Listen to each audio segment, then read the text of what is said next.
umalis kung walang kikilos. Ang motto of the day ng mga Rover Scouts ng National Capital Region, hindi nga kikilos ang walis kung walang kikilos. Kaya ipinamalas ng mga Rovers habang nagtatahip ng isang kasaysayan ang pagkakaisa sa pamamagitan ng isang community service. Naging mapangahas ang National Capital Region ng Boy Scouts of the Philippines na gawin itong posible. Ang dati ay isang imposible. Ang makapagdaos ng isang Rover Mood sa konkretong lungsod. Matapos ang ilang dekada, natupad ang dati nga ay pangarap o plano lamang na Rover Mood in the city.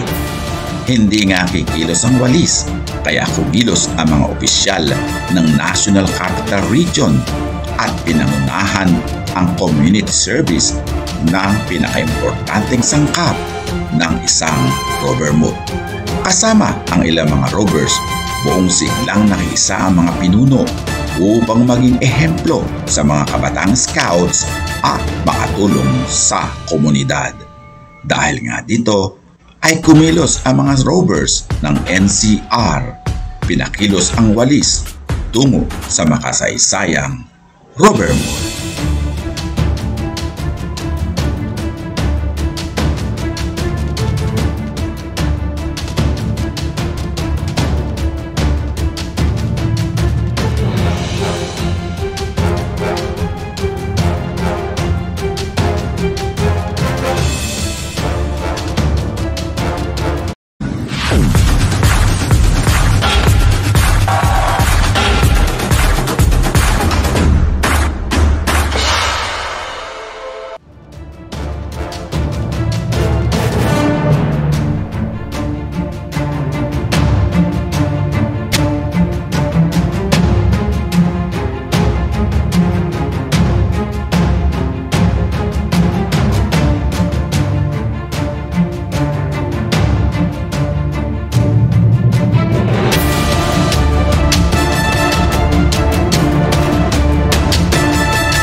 Lahat po ng nanonood po, scout man po or hindi, ang gusto ko lang po sabihin is tumulong po tayo sa lahat ng tao, sa lahat ng pagkakataon nang walang hinihinging kapalit o pabuya. Ayun lamang po, maraming salamat po.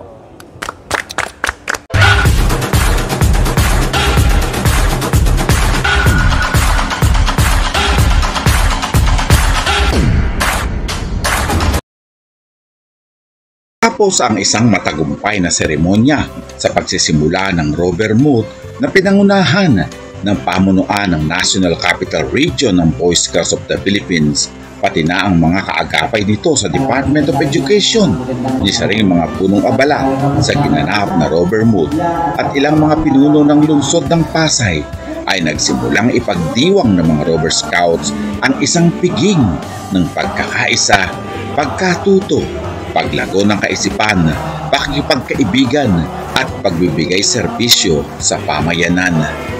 Bagamat ito ang kauna-unahang malaking aktibidad para sa mga Rover Scout ng rehiyon, hindi ito naging balakid upang maging matagumpay ang makasaysayang Rover Mood. Ilang mga Rovers galing sa 17 council na bumubuo sa rehiyon ang nagsama-sama para sa 3 araw na Rover Mood. Maging ang siyudad ng Pasay ay naging handa rin upang salubungin at maging bahagi ng isang hindi malilimutang karanasan para sa scouting ng National Capital Region. Nang dahil dito ay mas lalong nagningning ang pangalan ng National Capital Region bilang isa sa pinakamakulay, pinakaaktibo at magaling na rehiyon ng Boy Scouts of the Philippines.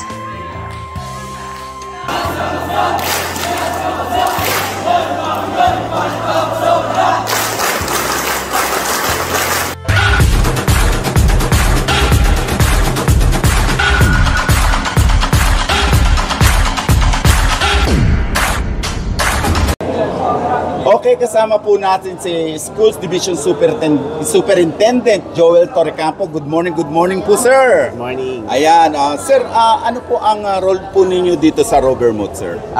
Naatasan lang tayo ng first NCR Rovermouth na yung ating division na mag-host nung first NCR Rovermouth nila. Kaya tayo ay inisikaso yung lahat ng mga pangangailangan ng NCR at yung place na pagpupuntahan. So nakipag-coordinate tayo sa LGU mula sa ating mahal na Mayor Imelda Calixto Rubian at sa ating Education Counselor si Counselor Joey Calixto Isidro para dito. Okay. Sir, kumusta naman po? Satisfied na po ba kayo? Happy kayo sa participation ng mga rover natin ngayon? Ay tuwan-tuwa po kami kasi involved ito nung ating mga senior high school student at mga community leaders pati yung ating mga kaguruan. Malaking tulong ito sa amin sa komunidad, lalo yung paglilinis ng ating mga paligid dito at involve yung mga barangay. So eventually around 500 ito na participant coming from the different council at ang plano namin pag alis nila magpapalakas pa kami ng rover scouting dito doon sa mga senior high school teacher natin kung saan ay unti-unti iti-train natin sila as a rover scout. Okay, kasama naman po natin ngayon si Robert Ron ng Pasay City South Council. Good morning, good morning, good morning. Good morning, sir. Good morning to all of the subscribers and viewers of Sir Nixon. Ayan, okay, Ron, tanong ko, ikaw ay fresh pa lang sa rover scouting. Kumusta naman ang pagiging rover?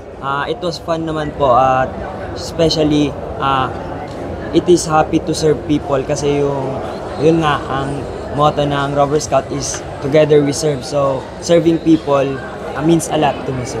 Wow, ang galing. So ngayong araw, ano sa palagay mo mga ma-experience mo? Siyempre, sir, may experience natin like managing the traffic ngayon, Okay. sir. Kasi isa sa activity natin ngayon, sir, ay yung tree planting ngayon sa LRT, sir. LRT project. Siyempre, mararanasan din natin magtanim at tumulong sa environment natin. Wow. Bukod sa ilang mga indoor activities, nagsagawa ng ilang araw na community service ang mga rovers na dumalo sa kauna-unahang Rovermouth ng NCR. Dala ang mga walis, kalaykay, mga pintura at mga garbage bag. Nagtungo sa iba't ibang barangay, palengke, parke, kalsada ang mga rovers upang makibahagi sa malawakang community service. Pinangunahan ng kani-kanilang rover managers at ng mga namumuno ng Pasay City Council ang matagumpay na serbisyo publiko. Nagwalis, naglinis, nagpintura ng mga tawiran at mga pader, nag-ayos ng mga paligid, nagtanim ng mga halaman at nagmando ng trapiko. Ang mga kaaya-ayang tanawin ito ay nagbigay ng inspirasyon sa mga mamamayan na nakisali na rin sa paglilinis ng kapaligiran. Pinatunayan muli ng Boy Scouts of the Philippines na ang scouting ay isang programa na nagbubukas ng kaisipan ng mga miyembro nito na ihanda ang kanilang mga sarili upang magbigay ng kaligayahan hindi lamang sa kanilang mga sarili kundi sa kanilang kapwa man. Mananatili sa isipan ng mga nagsidalo sa Rovermouth na minsan ay naging bahagi sila ng scouting at sila ay nagbigay inspirasyon sa kanilang kapwa sa pamamagitan ng serbisyo publiko. Hindi dito nagtatapos ang pagtahak ng National Capital Region sa kasaysayan.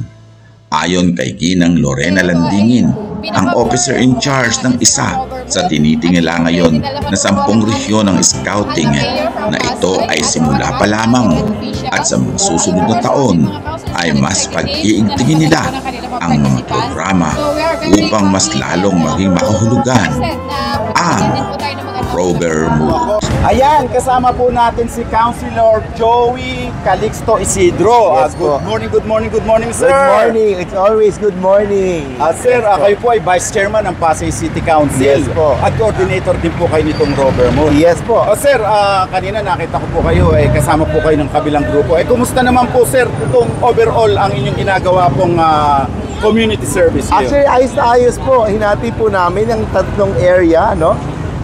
Yung una po, pwedeng ng taniman, yung iba ay clearing, at yung iba naman ay cleaning and trafficking. So dire-diretso po ito. Dire-diretso po. Tapos mamaya po meron kayong community immersion naman na Yes gagawin. naman po. So kumusta dire-diretso naman lang. po ang ating mga scouts sa ginagawa ninyong paglilinis? Nako, mukhang masaya naman at bibigyan tayo ng pagkakataon na talagang mag-hands-on service at syempre, it's always best that we are immersed sa community at sa mga ganitong gawain para mas ma-appreciate natin kung ano yung ginagawa ng ating mga naglilinis, mga nagtatanim, di ba? Opo.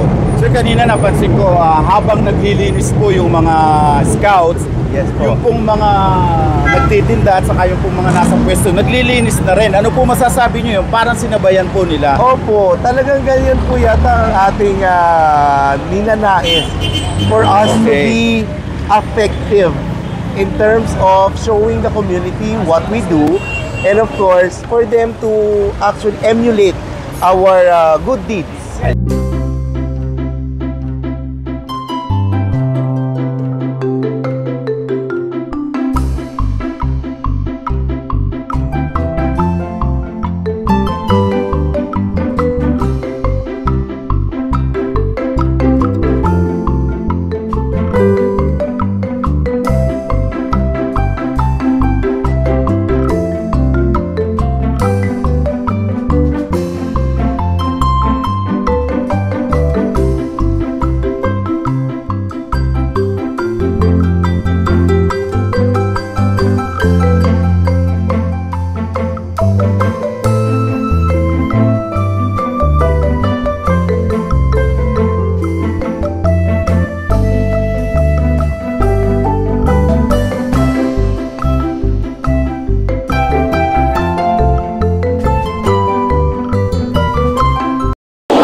Ayan, ako, tuwan-tuwa po tayo dahil nakasama po natin si Ma'am Tex Calixto Robles. Ayan, siya po ang namamahala ng kagandahan, kalinisan at lahat po tungkol kahit sa history at mga art, everything ito pong Pasay City.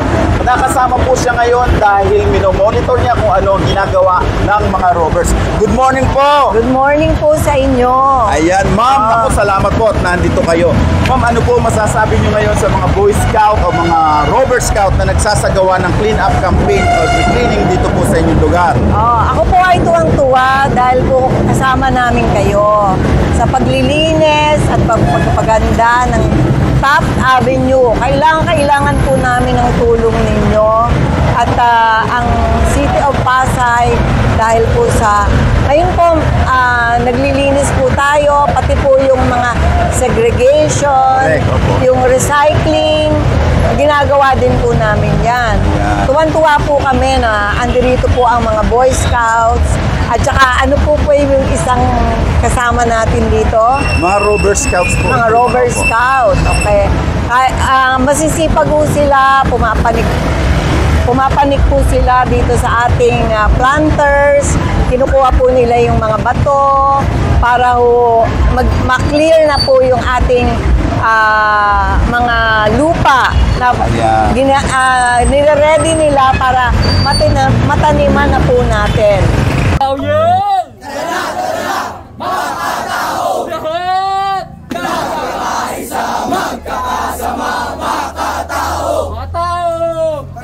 Pagado, hindi ordinaryo, lahat may talento, laging sigurado, mga katao! Teka, may parating! Sino yun? The best magagaling! Kami yun! Di madadahil! Mga tao! Owa, owa, ajuju, ajuju. Owa, owa, ajuju, ajuju. Okay, kasama po natin ngayon siyempre, ang Commissioner o Robber Scout Commissioner ng Mandaluyong Council. Wala pong iba kundi si Ginoong Edwin Dona. Good morning, good morning, good morning po, Good morning po, sir. Good morning po sa inyo. Good morning po sa mga followers ninyo. Good morning po. Ayan, ako, maraming salamat po. Sir, alam natin na very exciting po itong Robber Moot natin dahil ito po ay first time na nagkaroon dito sa NCR. Sir, makailan po ang kasama ng Mandaluyong dito? 21 po. Wow, 21. Kaya lang po, siyempre may pasok yung iba. Yung iba, mamaya, ngayon pa lang parating. Opo, kasi may pasok pa ho, Monday to Friday. Pero ganun pa man po, papunta po sila. Wow. Kasi ganun po sa kanila tong Robber Moot. Okay. Ganun ka-importante. Sir, napag-usapan lang po yung importante. Gaano po ba talaga ka-importante ang isang Robber Moot sa isang Robber Scout? Una po, mayroon po tayo dito na service to others, yung community development.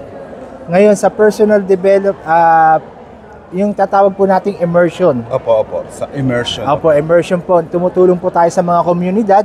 Tapos doon naman po sa personal development po ng ating Boy Scout. Dito naman po, inuhubog naman po sa kanila yung mga basic training at saka advanced training. Opo. Para sa ganun po, yun po yung ilalabas sila sa immersion.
Good morning. Okay, kasama po natin ngayon si Ginoong Nico Sabile. Siya po ang institutional head ng Las Piñas Community Scouting.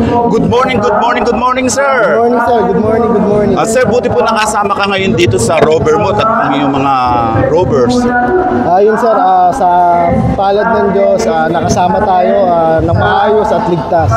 Okay, sir, mga ilan po mga kasama nyo dito, mga robbers? Kasama po namin, nasa 15 po kami, scouts and leaders. Full force po yun, dahil halos yun lang ang number ng inyong mga robbers doon po sa inyong circle, di po ba? Sir, hindi po ba kayo naman ay sanay gumagawa ng mga community service dahil kayo talaga ay community based? Bakit pa po kayo sumama dito sa Robber Moot? Yun, sir, kahit gumagawa tayo ng community service, kailangan natin na maka-adapt ng iba pang mga community based like katulad ng pagta-traffic na gagawin natin mamaya, pagtatanim dun sa island, then magpipainting po dun sa from Buendia to Cartimar. Di po ba malayo kayo dito sa lugar kayo po ay nasa Las Piñas? Buti po nakarating kayo dito. Ayun, sir, wala namang layo basta gusto mong tumulong sa ibang tao. Wow, ang galing naman.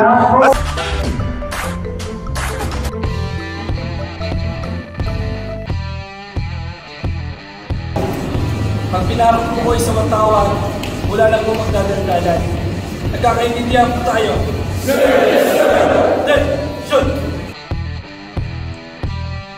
Naging matagumpay ang pagdaraos ng kauna-unahan at mapangahas na Robber Moot ng National Capital Region.